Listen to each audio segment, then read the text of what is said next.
Welcome back to another episode of Hail Yes, a Michigan football and basketball podcast by the Detroit Free Press. I am Andrew Burkle, of course, joined by our beat writer, Tony Garcia. Michigan is 1-0 after an up and down week one game, but 1-0 is 1-0, right, Tony? All is good in Michigan land. Yeah, I could almost feel you were going to say like an easy week one win. I would still call it an easy... I would still call it an easy week one win. I mean, it was never really in doubt. There was a bit of a lull in the middle of the game. And really, I think it was like the Jayshon Barham sack, strip, fumble, and return that was not just overturned by the quarterback being called down, but a targeting penalty to give them 15 yards. That was really sort of the major flipping point. It went from, what would have been like a 24-point game to then they got back, I think, within 10 after driving the length of the field and scoring. But then Michigan sort of put its foot down and was able to take care of business from there on out. But no, good game. Solid is week one. It's never going to look perfectly clean, but overall Michigan did what they needed to do. And the guy who they wanted to look good looked very good. Oh, no doubt. Bryce Underwood, of course, the story of the day, and Tony's been talking about it, the way the ball just flies out of his hand, but also the composure he had. You wrote that he rated himself as a C+ after the game, but I think the consensus was much closer to, the A's than the C's, especially considering first game, true freshman, kid just turned 18 years old a few weeks ago. All things considered, you got to be feeling as good as you possibly can with the true freshman heading to Norman, Oklahoma to play the Sooners in week 2. And we'll get to that in a little bit. But all things considered, you have to be feeling pretty darn good, right? Yeah, no, I gave him an A-. And quickly, I should have done a better job of plugging this off the top. But Ryan Aber from the Oklahoman is going to join us in segment 2 and break down everything OU. And so we wanted to just get a little precursor, talk about week one first, and then give you everything you could want to know about this matchup coming up. But yeah, like I said, I gave Bryce an A- for his performance. 21 of 31. 251 yards. It's the most by a freshman in their first start in Michigan history. 1 touchdown, no picks. And even the 10 incompletions that he had, 4 of them were drops, right? So if you catch all those passes, that's 25 of 31 and maybe another 10 yards each. And then you're pushing 300 yards. So very quickly, now that's a little bit of a leap to make, but he was outstanding. And it wasn't just, I think some of the best plays that we've sort of highlighted on freep.com and just a lot of people are talking about within the fan base. 3rd and 14 in a 2-minute drill when Michigan's up 17-10, but New Mexico kind of has the momentum. They score a touchdown. Michigan fumbles a kick return. They get a field goal. So now in a matter of a minute, they've scored 10 points. And then Michigan's facing 3rd and 14. So it looks like they're going to punt again and give New Mexico the ball back. But Underwood just rips an absolute strike on the skinny post up the right side of the field to Channing Goodwin. Hits him for 39 yards. That was a longer pass play than Michigan had in any game all season last year. And then, of course, people are talking about the second drive of the game, Justice Haynes' second rushing touchdown, where Bryce Underwood, just lowers his shoulder into the New Mexico safety and blows him up for a block as Haynes high steps into the end zone. Now, Sharon Moore joked about it post game. He was saying I was like, don't do that. Like that is not what we want to see out of our guy. But all the players love it, right? To have a guy who's worth 10, 12, 15 million, whatever have you dollars, putting himself on the line for his team in quarter one of week one. Any doubt that anyone had about sort of his intentions and his motives, not that I'm saying there were, but should you have had any reservations, I think they all went out the window with that. And then third, the last one I'll highlight for me was not the touchdown pass to Marlon Klein. That was a fine pass, but really it was really just a good scheme. Klein was wide open down the left sideline, but to open the third quarter, Michigan was backed up on their own 6-yard line, and Chip Lindsey called a play action pass. It was sort of a similar wheel route for Klein again up the left sideline. And Underwood put a touch on a ball that I was asking Matthew Stafford to learn how to do in Detroit for like 8 years. Some guys who had those big rocket arms only have the one type of throw. And maybe you saw that a little bit, like some passes that he put a little too much mustard on at times.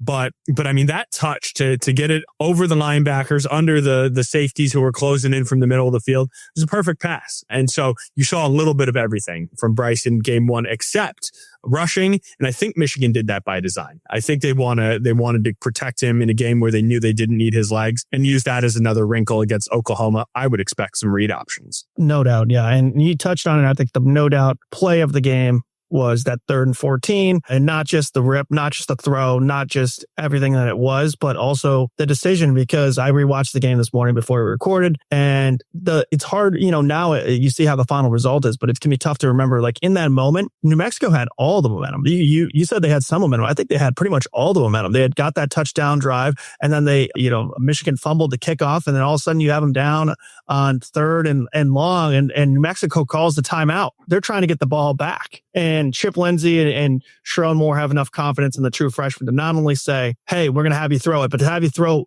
a pretty decent, I wouldn't call it risky, but you're possibly risking chance of the ball touching the ground. You stop the clock for him. I mean, God forbid you go into halftime tied 17-17, the fan base is, exploding, right? So the trust in him to have him throw it on that situation, also the one backed up on the 6. You mentioned the touch on the throws down the sideline. I think his touch was beautiful. He made obviously the really good throw on 3rd and 14 over the middle.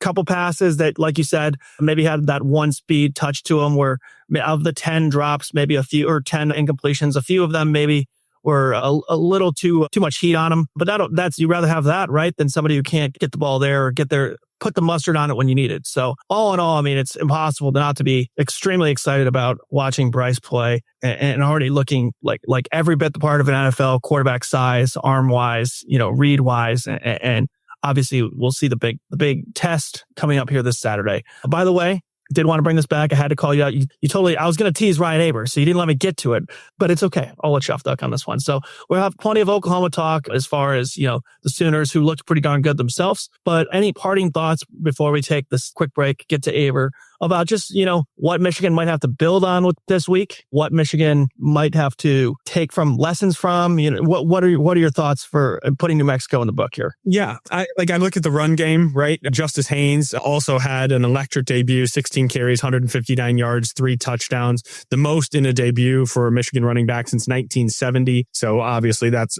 fantastic, but week 1 is always hard, right? Because you want to take the good, but you don't want to overshoot it, and you want to take the bad, but you don't, and analyze that too, but you don't want to overshoot it that way either. But just something to put a pin in is, yes, I mean, obviously Haynes had 2 big long runs, one for 56 yards, one for 59 yards. Michigan's other 30 carries on the day went for 86 yards against New Mexico, right? And now you can't take out, I mean, they got 115 on the other 2 carries. So that's all you need, right?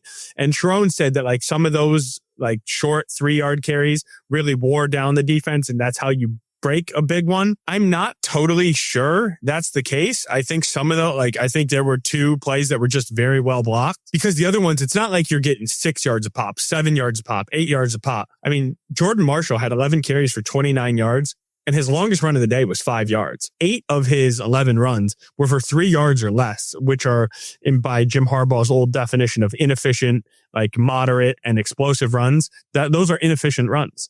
And Haynes had a handful of runs that were just 2 yards, 3 yards, 4 yards. There was not a lot of, the only 2 carries that were over 10 yards were over 50 yards, right? So either it was a massive hole or it was really kind of bottled up. So you want to just see a little bit more consistency in the run game is one thing I would say. And then on the other side of the ball, I didn't see a ton of pressure on the quarterback unless they were sending some exotic blitzes, right? And they really padded their stats late with a sack as the game ended. But then that was a blitz. It was Troy Bowles, the linebacker, who came flying in. Cole Sullivan had a sack. That was another one by a linebacker. Barham had the touch, or the one where he went untouched up the middle, right? Which was kind of you could chalk it up to the blitz pressure situation too. He literally didn't get touched by the right guard or left guard right up the middle.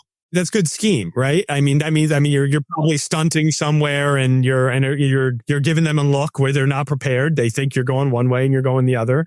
I mean, that's It's the name of the game. But there were a few times where, Michigan started with 5 down linemen oftentimes, and there was not a ton of pressure in the backfield. And certainly when they were in nickel packages with 5 defensive backs and they had 4 linemen, because they always have 2 linebackers on the field. I did not see a lot of pressure from the front 4. And I think it kind of just goes to show you just how much attention Mason Graham and Kenneth Grant took last year. Because, someone was always having to double team one of them and help, which is creating the one-on-one opportunities for a TJ Guy on the end, for a Derek Moore on the end, for Josiah Stewart last year on the end. But that wasn't the case this in week 1. And so just, again, something to look at. And Michigan, especially in this Oklahoma game, is going to have to get pressure with, if not 4, 5. You have to, but really you want to do it with 4 because Oklahoma is so prolific passing. You're going to need 7 guys defending, right? You're going to need a lot of guys dropping back, either whether it be zone, man, some combination of them. You're going to have to really wall up in the back 7. Sometimes you refer to it as like a front 7, right? And sometimes you refer to it as a back 7. I think this is going to be a back 7 game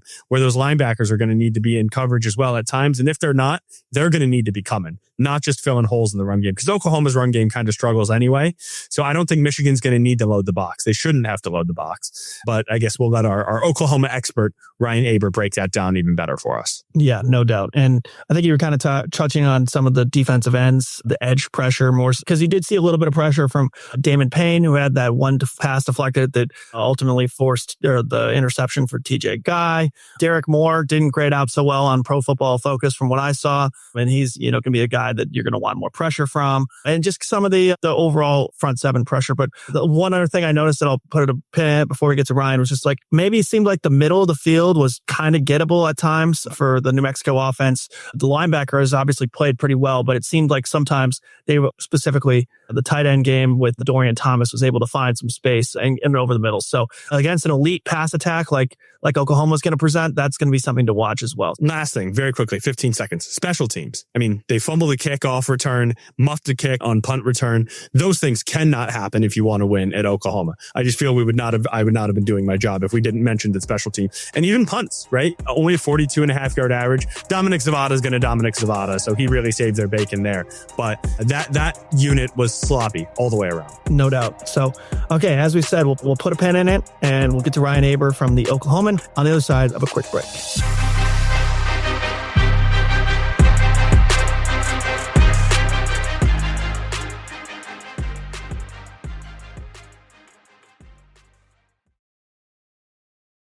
Welcome back, everybody. As promised, we are joined by the aforementioned Oklahoma expert, OU beat writer for our sister paper, The Oklahoman, Ryan Aber, who is joining us from Owen Field at Oklahoma Memorial Stadium, fresh off of Brent Venables' weekly press conference. Ryan, thanks so much for coming during a busy week. Yeah, absolutely. Glad to be here. Thanks for having me on. Did they give you the whole game plan? I take it they told you exactly what's going to go on. Oh yeah, they ran down everything. They went through their opening script of the opening drive, and they're fired up and ready to go. And coaches are notoriously open about things, especially, I know, as y'all know. Oh, yes, certainly at the college ranks. They love to tell everybody every secret. But just in a general sense, can you, because, this is only the second time Michigan and Oklahoma have ever played one another. Obviously, the other time was like 1976 down in Florida.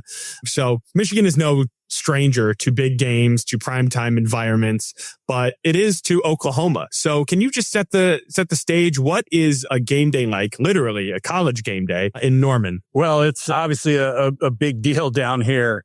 85,000 plus. The tailgating environment hasn't been maybe the best in college football, but they've tried to do some different things, especially since moving into the SEC. But people around here are certainly proud of their college football team, and it's a big time environment. I think it'll be interesting to see how some Michigan fans are received. You see, like, for instance, when Nebraska would come here, it was all about respectful rivalry. And, you saw a pretty similar vibe a few years ago when Ohio State came here. I would imagine it would be pretty similar with Michigan, just sort of the recognition of another program that's on that, same plane as one of college football's blue bloods. But, there's a lot of people around here who are really fired up to see Michigan come here. You mentioned, it's been almost 50 years since these teams have played. They have never played on each other's campuses. And you think about some of college football's great traditions, and you don't get very far down the list before you start running into aspects of both of these programs.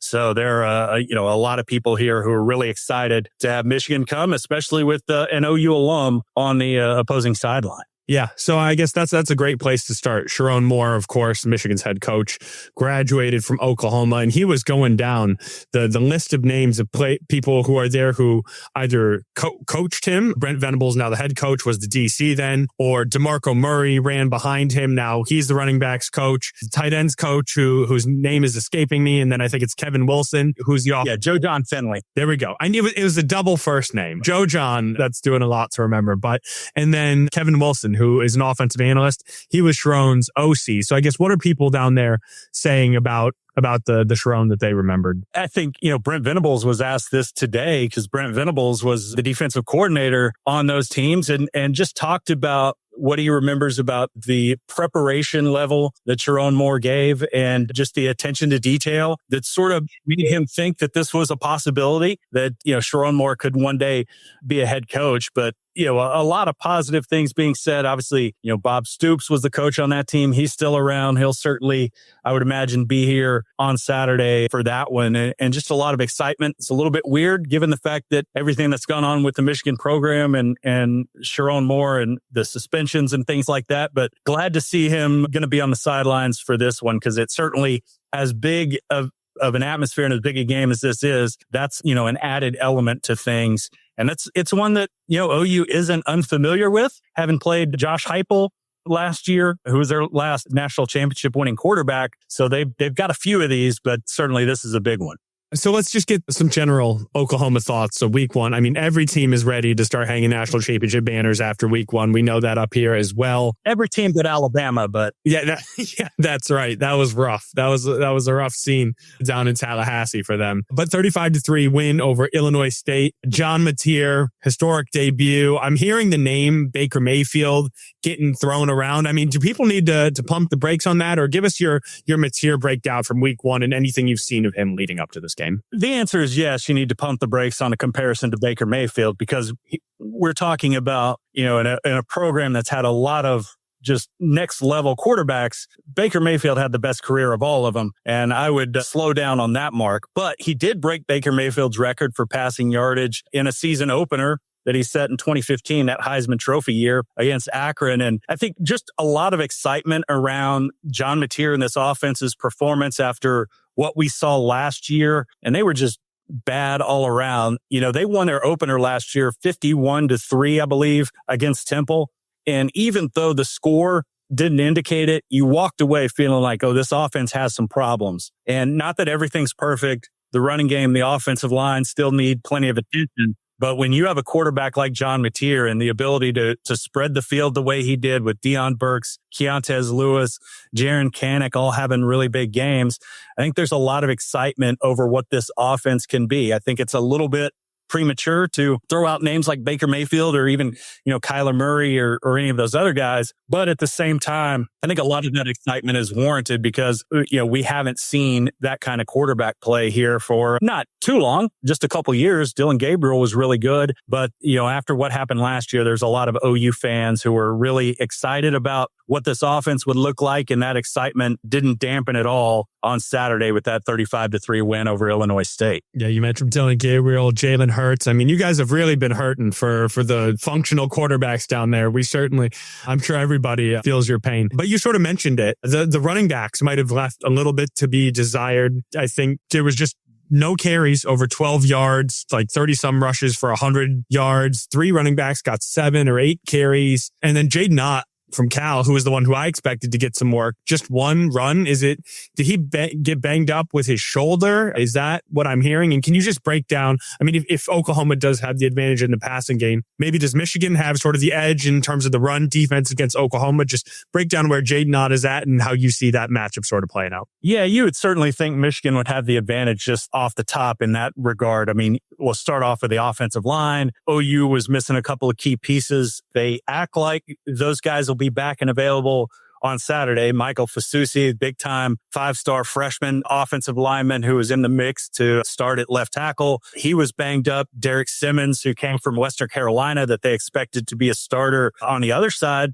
was banged up as well. But still, they really struggled on the offensive line, at least until late. They seemed to find a better combination there late. But again, that's Illinois State. This is Michigan. It's completely different. And they're going to need to play miles better on Saturday to be successful. I think the biggest concern for me in the running game wasn't necessarily that Jaden Ott just had the one carry.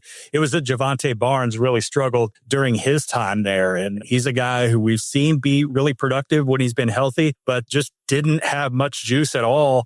Torrey Blaylock was solid for a freshman, certainly making his debut, but they've got to get Jaden Ott back to 100%. He was banged up for a lot of camp, has been working his way back into it. And the way it sounds is maybe they, held something back a little bit with him. He was out there on the couple of kick returns that they have. So it wasn't like, they were really worried about him getting injured again. But I think it's more about maybe holding something back for that second game. And it's not going to surprise me if Jaden Ott, one, is the guy that jogs out there first on Saturday, but two, isn't the guy that they just lean really heavily on, not only Saturday, but the rest of the year. Yeah. Interesting. Okay. I'm glad that that's what sort of the way it's looking, because I was confused. I mean, I didn't get a ton of time to watch the game, and I just looked at the box score and I was just like, he was really highly regarded coming from Cal. What's going on here? They still expect him to be their number one running back when everything is said and done. Okay, gotcha. And you mentioned sort of a trio of effective wide receivers. I want to focus in on one, Deion Burks, who led the team 7 catches, 88 yards, 1 touchdown. I'm sure you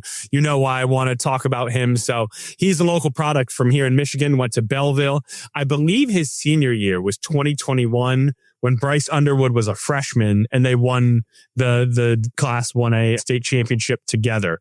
I've heard him talking this week earlier, or seen it on the interwebs, that Michigan did not offer him. This sounds personal to him. What more is he saying about that? Well, he said it was personal.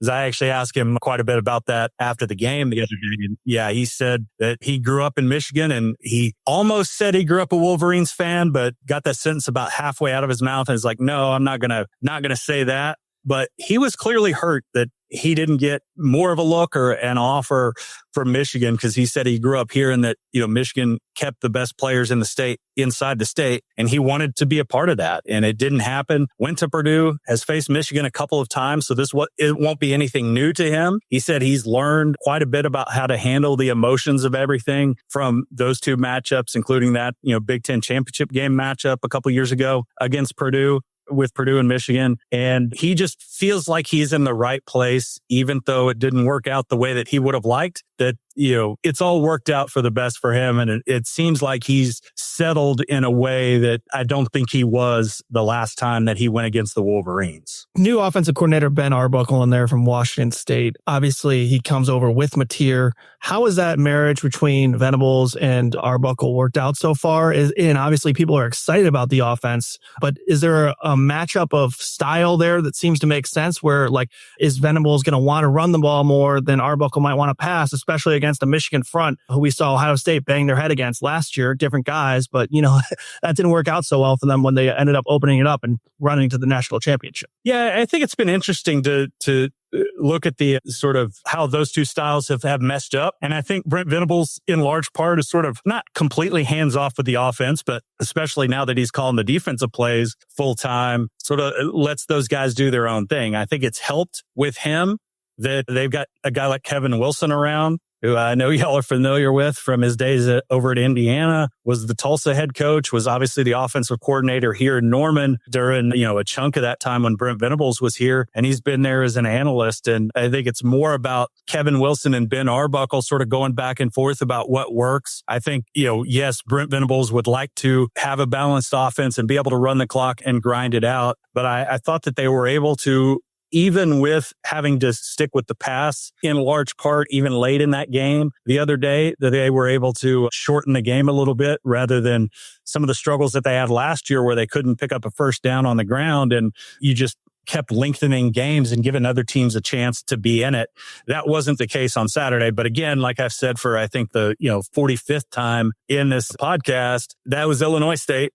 This is Michigan. It's going to be completely different, but it's true. And I think that they've got to figure out how that works. I think they've got to be better on the ground and be able to be effective and be able to shorten games when they need it and get first downs on the ground when they need it. And that's something that's, got to change for this team from last week. But I think Brent Venables is very comfortable with the direction the offense has taken. And especially when you get a guy like Ben Arbuckle, who's not only bought in completely to his offense, but also bring in a quarterback who is already familiar with that. And there was, they hit the ground running and getting it installed. That's helped, I think, much the way that it helped a couple of years ago when Jeff Levy and Dylan Gabriel came in together, even though Dylan Gabriel had, spent a year under a different coach before reuniting with Jeff Levy. Right. And now, you mentioned Brent a couple times, and I want to look at his side of the ball now. I mean, things the first 3 years of the Brent Venables era did not go the way I think many expected them to in Norman. Is that why, in your estimation, he took back over the play calling of the defense? Could he feel that is sort of a hot seat situation? And if he's going to go down, it's going to be on his terms? Yeah, I think that there's a validity to that. And, not that their defense had been anywhere near the problem, especially last year, but it felt like, hey, this is what I do best. And if there's nobody else out there that I can bring in that's going to be better, why not just do it myself, call the offensive plays? And like you said, if it doesn't work, at least it went out on his terms. And Brent Venables has talked about the comfort level that he has calling defenses, said it was sort of like, riding a bike. It felt natural to him. He said even in those big moments late in games, tight situations, things like this, the noise just sort of faded away for him, I think is how he described it. And so I think that's part of, everything else. When you talk about giving over the offensive reins to Ben Arbuckle, when you talk about the general manager spot and what they're doing with recruiting and retention with Jim Nagy being a part of that. And I think it's come down to, hey, let's have Brent Venables do the things he's best at, which is coach defenses and relate to people, whether it be finishing in the recruiting process or coaching his players and elsewhere. And I think that if this thing doesn't work, it won't be because they, didn't try to do some things differently and, maximize their opportunities there. And then I guess just one more on the defense. What does this unit look like, right? It's not like they were going to show all their cards against Illinois State. It's not like we got a great sense of where the strengths and weaknesses are. How do you perceive this unit moving into such a big game? Well, I think you start off up front with them, especially on the end spots. When you look at R. Mason Thomas, who was fantastic last year, really a breakout player. They've got Taylor Wine, had his first career sack on the other side. Marvin Jones Jr., big time former 5-star guy who spent time at both Georgia and Florida State, splitting time with Wine there on the other side. And then on the interior, probably have the best interior group that they've had in quite some time with Jaden Jackson, Grayson Halton, Dominic Williams, a lot of really productive players. They're going to have to find a way to get after Bryce Underwood a little bit and force him to make quick decisions, especially in an environment that he hasn't faced exactly yet during his career. And I think that's a big point of emphasis. A lot of the question marks for me lie at linebacker, where there's some depth issues. They've got some guys that have potential in Sammy Omasigo and Kobe McKenzie, Kip Lewis, who have shown a lot of flashes, but just haven't been able to do that consistently. Really looking forward to seeing that group and how they react to things on Saturday. And then on the back end, they've got some really young players who have been asked to take on significant roles, most notably Cortland Gilroy, who was, I believe, only the second true freshman cornerback to start a season opener in OU's history the other day. And he got tested quite a bit against Illinois State, but you've got to imagine that Michigan is going to test him quite a bit more on Saturday down here in Norman. Yeah, I think so. I think one thing that we're all up here certainly looking forward to watching and seeing which way it goes is how Bryce Underwood fares in an environment like this. First true road start, Oklahoma at night is quite the place to have that first experience. So Ryan, appreciate it. Last one from me. I know it's only Tuesday.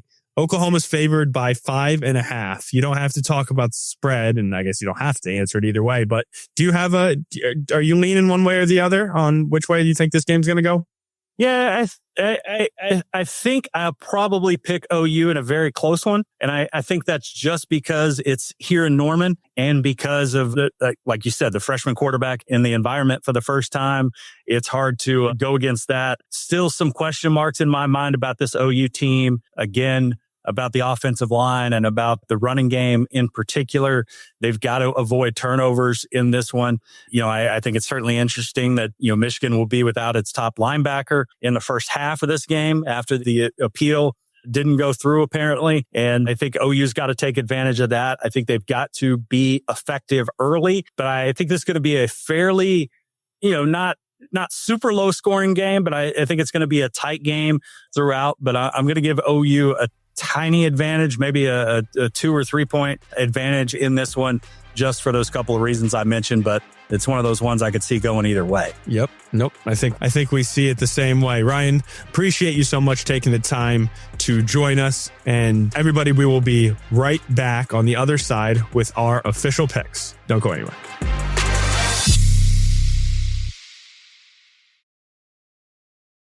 Welcome back. Thank you to Ryan Aber again for joining us. Great stuff from him, literally from the stadium. He was there for press conferences, so he had some Oklahoma backdrops and everything. Great having him on and some good insight on what's going to be a huge game that we'll pick here in just a second. But first, a recap of last week. I'm providing you guys with a brilliant, perfect opportunity to tail, or I guess I should say fade, whatever, the opposite of what I do, because I went 1-5, guys, and I barely scratched out that one win.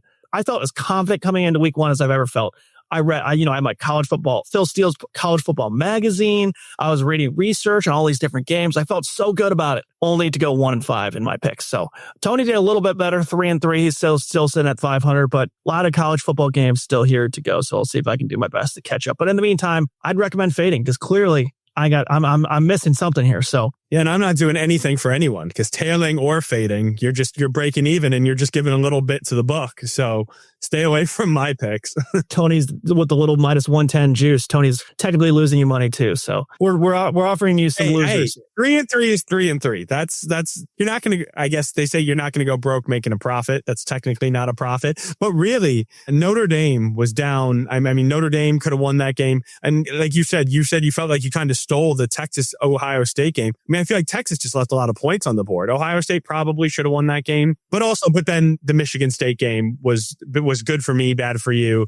The late cover by Western on the pick six, that was pretty grimy. I heard Graham Couch say, our Gannett brethren, he was talking to he's like, that pick six was like, if you looked up a picture of a pick six in a definition, this is like the way he threw it off, like kind of off his back foot, one stride, boom, breaks it, no doubt, pick six. So I was like, it was kind of comical the way everyone instantly is like, not the spread, no. So no one went against me for sure. But we got not as good of a lineup top to bottom this week, guys, but two great games in the 7:30 window with both Michigan and Michigan State playing their biggest out of conference games. So we'll get to those. We're going to go in order of kickoff time here, as we have done so far this season, starting off with Big Ten Illinois facing the ACC Duke. The Illini are 2.5 point favorites despite being on the road. Tony, who do you like in this first game? Yeah, I got the fighting Moo-Moos, the fighting Brett Bielema's. Even though he wears a poncho on the sideline, that guy can coach. Luke Altmaier is a really good quarterback, like very good. I don't know why some people still hate on him, but here's a hot take. You ready for a hot take? I think Luke Altmaier, and I'm not saying like long-term pro because they have different size and builds, but if I was drafting Luke Altmaier or Drew Aller, I would take Luke Altmaier. I mean, everybody is so enamored with Drew Aller as a 5-star. For me, he's just a check down Charlie. But Luke Altmaier makes plays. Dude was 17 of 21 for 217 yards and 3 touchdowns, despite getting sacked like 3 times, right? So he was able to really make some things happen even while he was under pressure. Illinois kind of got a two-headed monster at running back with Aiden Lowry and Caden Fagan. Fagan was there last year, and Lowry was as well, but I didn't remember him being as productive as he was. He had almost 600 rushing yards last year. And Duke, I mean, they ended up blowing out Elon, but it was 10-10 at the half. And this game means so much more for Illinois, right? I mean, everybody's talking about Illinois as this potential sleeper college football playoff team. If that's the case, you cannot lose at Duke. And they're inside the number. It's less than a field goal. That actually scares me a little bit. Like, I kind of wish it was like an even 3 or 3.5. It would show me that there's more confidence in them, but it is on the road. It is a power conference team. So maybe they're just sort of giving that respect there. But I got Illinois in this one. Every single thing about what you look at this, like your eye test, you're like, ooh, I like Illinois here. which is why I'm taking Duke. Obviously it's not as easy cut and dry as that. Of course, you have to like some of the players, some of what Duke showed last week. Quarterback Darian Mensah going 27 of 34, 389 yards and 3 touchdowns. That's not nothing. So Altmaier's going to have to play well and have to keep up with an offense that can put up some decent passing yards. But like I said, 2.5, it just smells fishy, doesn't it? It just smells fishy. I don't like it. My first instinct looking at it was like, oh, that's Illinois easy. And then you start pulling back the cover a little bit. You see some of the simulations kind of like Duke, or at least consider it a toss-up. So I'm going to take the 2.5 points for the home underdog in that one. Another kind of grimy game, if you want to call it that, Iowa State in the big noon kickoff. Probably the best game, obviously Illinois and Duke as well, but these are not so loaded afternoon slate. This is one of the other really good ones. So Iowa State is a 3.5 point favorite. They had that huge week 0 win over Kansas State, but do you think Kirk Ferentz and co has enough defense to make this interesting? No, I do not. So first of all, under. The over-under, the spread on this is 41.5. The Cyhawk almost always goes under. So that's not the official pick for the pod, unless it hits, then it was. But I would definitely look to the under in this game. But no, Kirk Ferentz is going to have to wait an additional week in order to surpass Woody Hayes as the Big Ten's all-time winningest coach. I mean, man, has he been around for a long time and consistent. But why is this game going under, and why are you not taking Iowa? Andrew asks. I'll tell you. Because Mark Gronkowski completed 8 of 15 passes for 44 yards in Iowa's season opening win over Albany, who I believe is an FCS school. They passed for 44 yards. I mean, even by Iowa standards, that's terrible. And so they did establish the run game. They ran for like 300 yards or something, but that's a moot point to me. Iowa State already has one big win this year at Kansas State, or against Kansas State over in Dublin. They could have been caught in sort of a little trap spot this last week against South Dakota. I mean, you go from overseas, then you got the rivalry game coming up. I mean, that's an easy letdown. Not that you're going to lose it, but maybe don't play your best.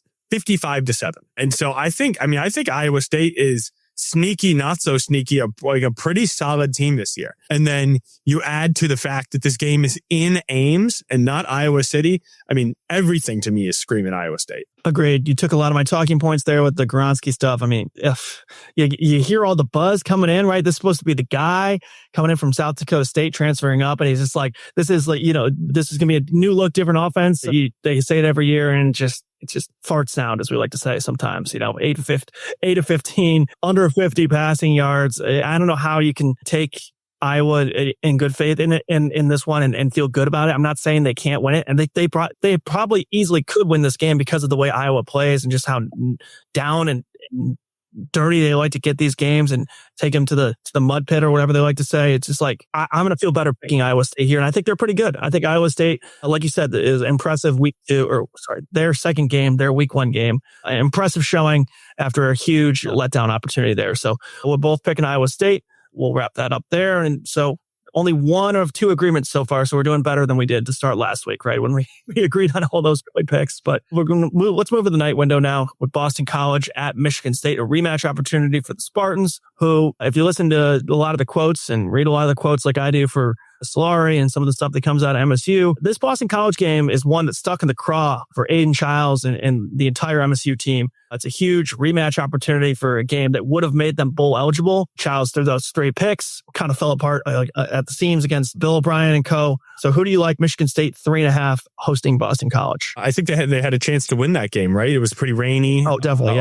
Over in BC, and I don't remember exactly what happened, but I know it got away from them. And like you said, I read Solari as well. And I mean, you've been hearing about this since the offseason. So at Spartan Stadium, I mean, this would be, if you're calling Boston College at home a signature win, it kind of shows where your program is at. But that said, it would kind of be a signature win for Jonathan Smith, right? It would show that you have taken, or you're at least on track to take that next step this year.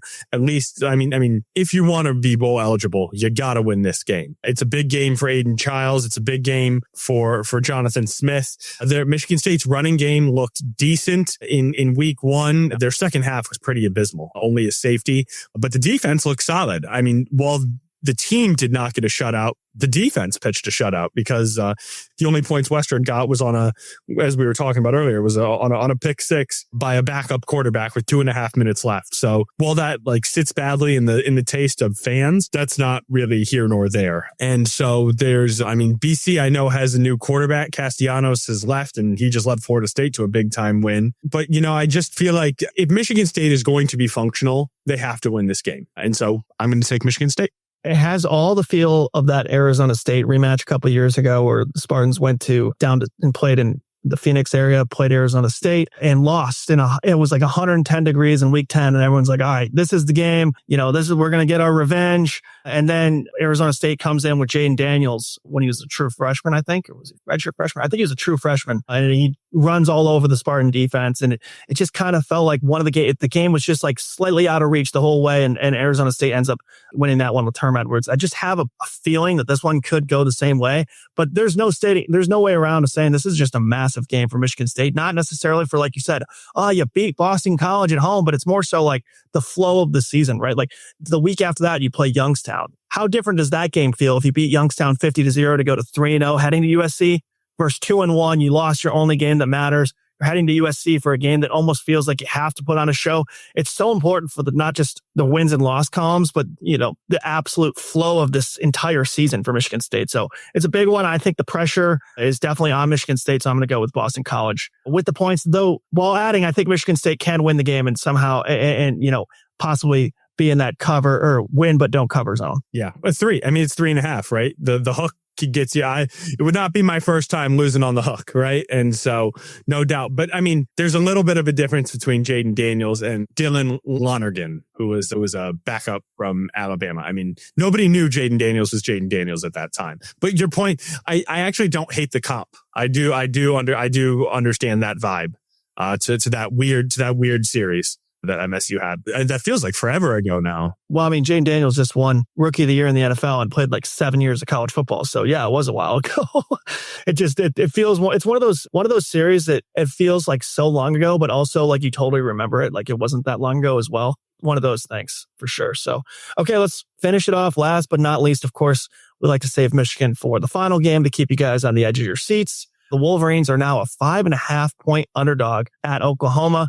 At a certain point, if I remember correctly, wasn't Michigan a favorite in this game in the offseason? We did see that on some books, but I remembered thinking that was odd, just based on the nature of the game. Not that Michigan can't win the game, but I've been saying now it is officially game day. I was looking at the schedule. I'm like, there's nothing on this slate. The only other possible ESPN college game day would be Iowa State. And that doesn't have a ton of sex appeal, but Michigan, Oklahoma, that does. Right. And so, I mean, as far as the pick goes quickly, Michigan, I mean, they had Dave Abeloff, who puts together, I believe it's Dave Abeloff. I mean, he sends the email. I don't know who puts the notes together. I would assume it's Dave.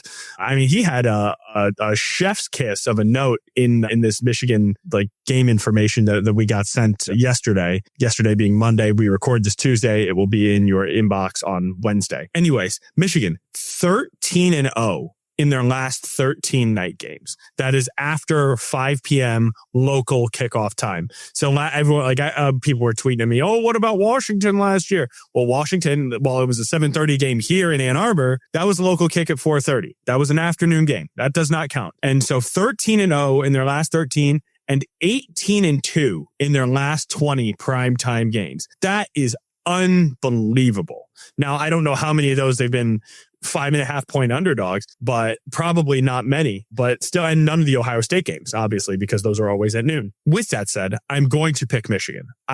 But I'm taking Michigan with the points. I don't know that Michigan wins this game outright. I think it's either 3. I think Oklahoma wins by 3 or 4.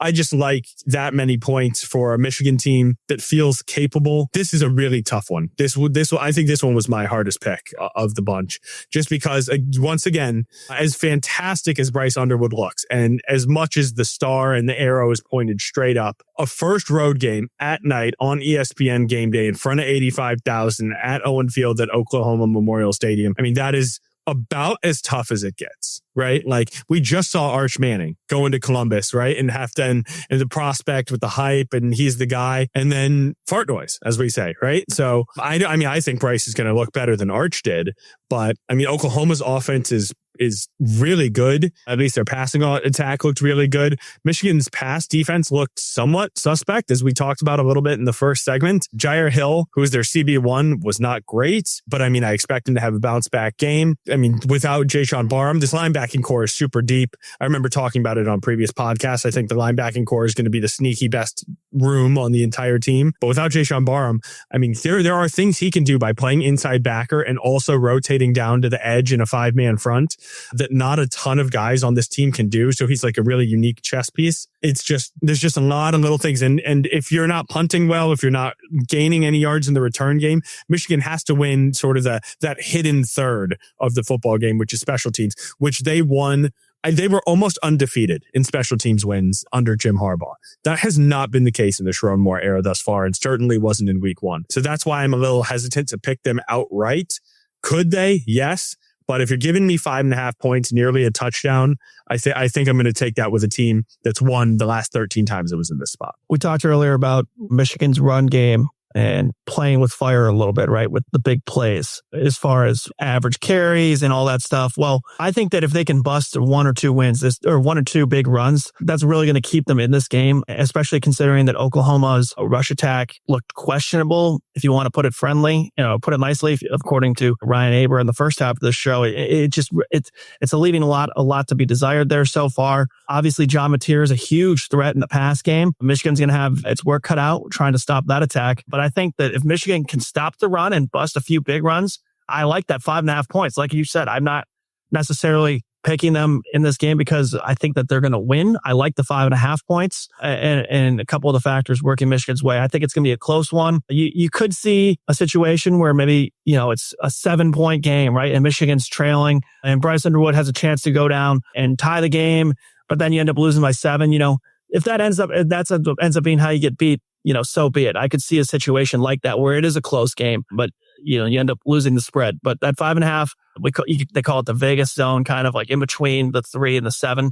I like those points, and I'm going to ride with Michigan and a nasty linebacker group and a nasty front 7 who should be able to really make Oklahoma pretty one-dimensional. The problem is that dimension is still super capable, right?